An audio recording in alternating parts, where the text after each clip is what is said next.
That's a nice one.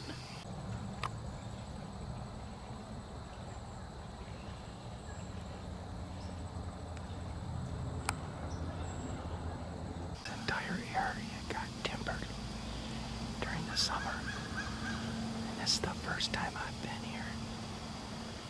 But this is where they came out in the past. The runways where they came out have been right down here on my strong side. Now that they've changed this, that they cut all the big pines that were around the perimeter of this bedding area, so they blocked all the runways. At least the runways that came by my strong side. Ready to go. I had no clue that this looked like this. I thought those runways would still be open. So they'd come out of this brush, come down through here, and they'd cross this shallow area of the river and go over into the corn. I'd only hunt this one that was in standing corn. I had to cross the river with raiders. And as you can see here, they left all the tops. And what I'm going to do today is complete what I started last week. So I'm going to be walking down a runway that I created, because when they dropped all these tops, it blocked all the runways coming out of these briars to cross the river down here, going out to a crop field. So last week I spent a full day just clearing out these tops, cutting gaps in them with a chainsaw and throwing them out of the way to create a major runway, as opposed to having to walk through all of this dense tops. This is all work because it takes a chainsaw to cut these trees, and then you have to throw them all out of the way, but you only get out of something what you put into it. So it's well worth it, because I 100% guarantee that the deer in the fall will be walking down this same route right now that I created last week. And I use a steel electric chainsaw when doing that.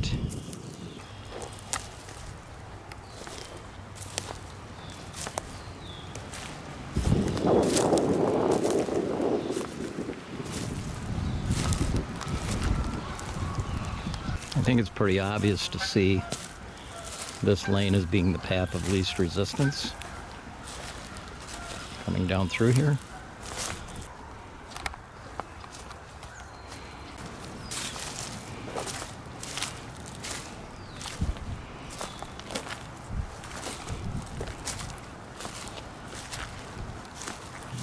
And I also showed a pretty good buck crossing the river right here, because this is a shallow area of water in this river. It's this big wide straightaway, so I can cross this with my hip boots, or maybe possibly my waders if I need chest waders. But any place to the right or to the left, I can't cross with my waders because it's too deep, because there's turns in the river, so it's deeper along the edges. And there's my hunting tree right there. And that bigger tree there, that big lean tree, is spiked all the way up to the top, where my ring of steps are. Here's where I want the deer to cross, is right here.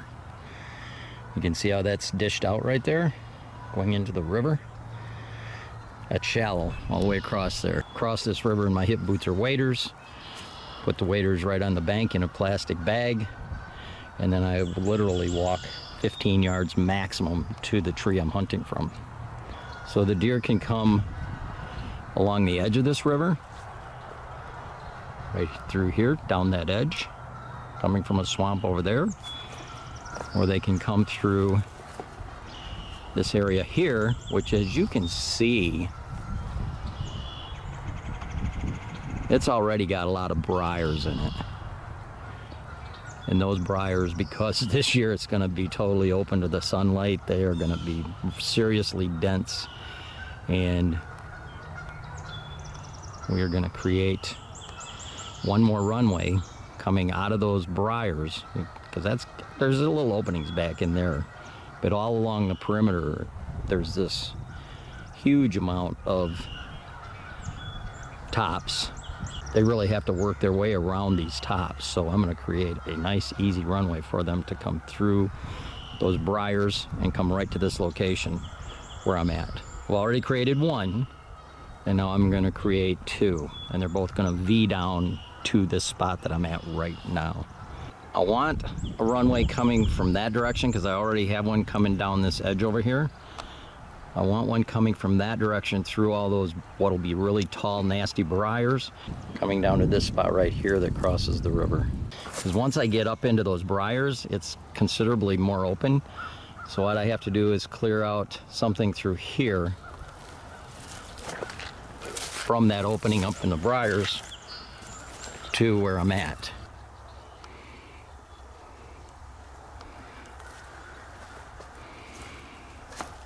Connected to all these briars. Made a rut. Now typically, if this area was devoid of water, that would be a nice water hole to set a location up next to. But that's all swamp down there, and there's a river right here close by, so that little bit of water is going to be pretty much meaningless.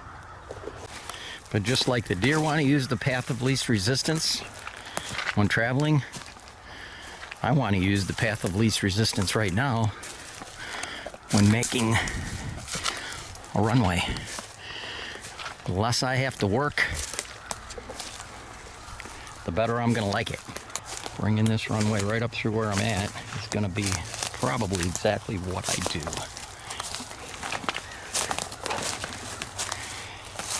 Feeding over into those other pines. And again, these briars right here are tall now. These briars out there beyond this are going to be tall in the fall too. So a deer are going to definitely bed in here. They always have. And now it's even going to be denser and will hold more deer than it did in the past. And it's also going to be a much, much better transition zone for deer coming out of those pines during daylight hours, crossing the river into those crops. It's just amazing how much difference an area looks in the spring than it does in the fall. And that's why I like to do all my scouting and location preparation in the spring when I'm looking at it from the same exact perspective of what it's going to look like in the fall. You can even tell right there deer were last fall walking along those logs coming up out of those briars. Another thing about not wanting to make my route through briars where I have to physically clean the briars out is that they grow so fast from year to year. So every year I have to do a lot of cleaning if I have runways through briars. And I've had that on videos before where I use my steel whip to cut briars every spring. These trees here, there's a few trees here, and every place you see right through here, like where there's no briars, it's going to take several years for this to grow up to be dense like all the other briars around me. So this is definitely going to be the path of least resistance for a longer period of time where I don't have to do any spring cleanup to make this work. There will be some little areas along here, but not many where I'll have to mess with it every spring. It's been raining today and I've been clearing out another lane, which I'm going to show you. You can see here where I've taken all these trees and dropped them and blocked this portion of the river. It's shallow right up to about there, and then it gets deep right where that big dead tree is falling over. That's when it starts to get deep as it comes up around this bend here. So that's too deep to cross with waders. Deer can swim across it, but they typically like to cross down there where it's much wider and much shallower. I can cross that with hip boots or waders if the water's high with no problem. So what I've done here is I've cut all this stuff down Back in there, brush. I want to block this because right here is where it starts getting shallow, and I want to block the deer from going down through here. You can see that's drops down in there to a flat. This is where, when this property was in pasture, the cows used to cross right here because it's shallow. It's a pinch point, river pinch point, because it's shallower. Just like people that fish, they fish in waders for steelhead or trout, they know where in the river they can cross. Well, deer are the same way. So right here, it's the shallowest, and I come in right over where those rocks are, and I'll cross the river right here, and I'll stash my waders or hip boots in a plastic bag, usually underneath that stump over there, and then I turn and walk right to that tree. So I'm not disturbing anything in this bedding area here, which is all tall marsh grass and some cattails in the fall. And as you can see right here, this is all bedding area. This is where they did all the timbering and left all the tops. So because deer can't get through there, what I did is I made one runway that I already showed you last week, and today I'm gonna walk this. I've cleaned out another runway. Now this runway goes right through the center, and I did this with an electric steel chainsaw sitting right there.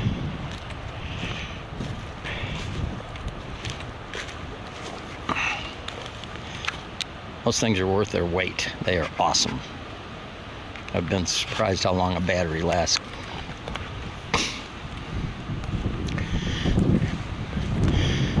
But I made a runway, path of least resistance. There's some deer droppings. So I made this runway kind of going at an angle through these briars. Right here it splits. There's a runway that goes that way, but the main runway comes through here. Hard to tell, but I've thrown lots and lots of these branches and treetops off to the side and cleaned these runways up and cut a lot of briars. Now there you see some water. That water, if you were in an area devoid of water, that would be a phenomenal water hole back in this bedding area on a warm day for a midday sit. But there's water, there's swamps all around here, and there's a river right there. There's a big swamp over there. There's this river over the creek over there. There's the big river behind me that we just went by. But right here, you know, this runway that I cleaned goes up through there. There was another faint runway going off that direction that blended into this one.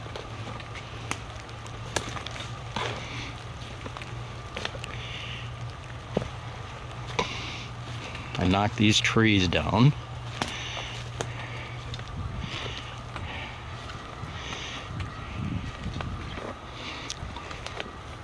Man, it's hard to tell how much work I've done. I've been here for like 4 hours in the rain doing this.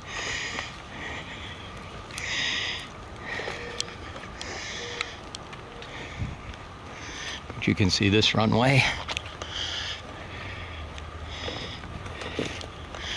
And this is going to be a primary runway that these deer will use coming out of this bedding area, crossing into that crops in the evening, or vice versa in the morning.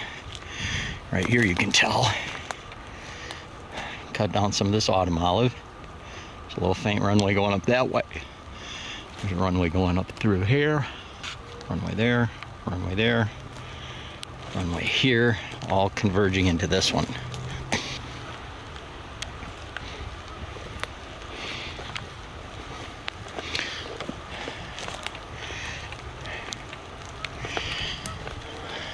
But path of least resistance.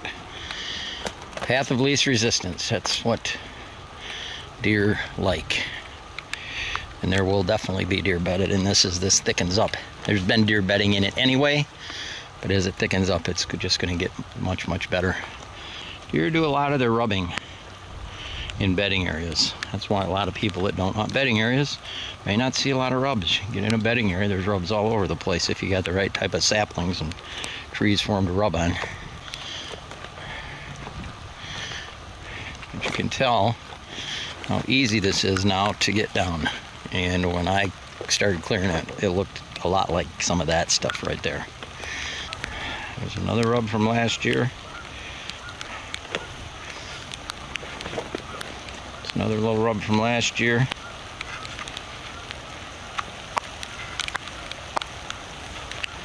There's another rub from last year.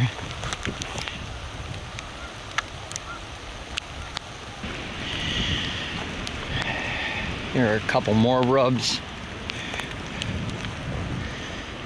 So people that don't see a lot of rubs, it's probably because where you're hunting. If you're hunting in open timber, you're not going to see a lot of rubs. Bedding areas is where you're going to see the majority of the rubs.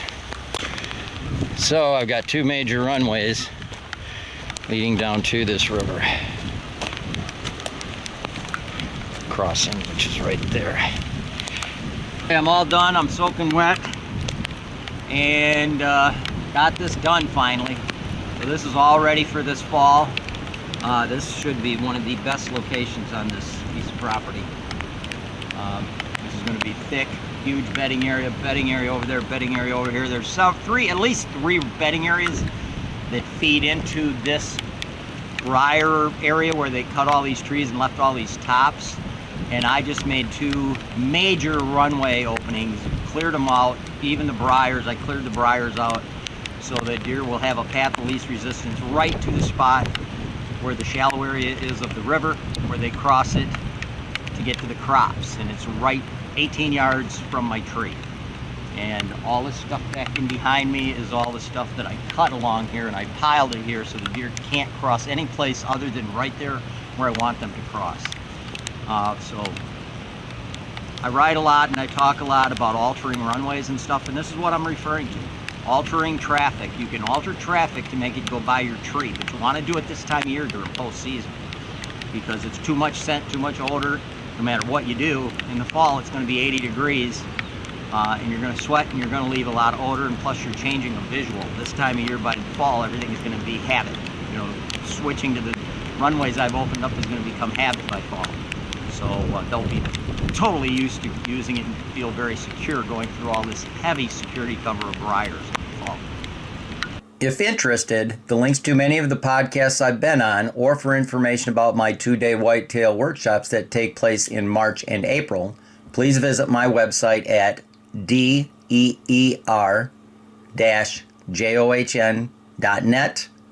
Thank you for watching another episode of Eberhart Outdoors, and to receive notifications for future videos, please subscribe.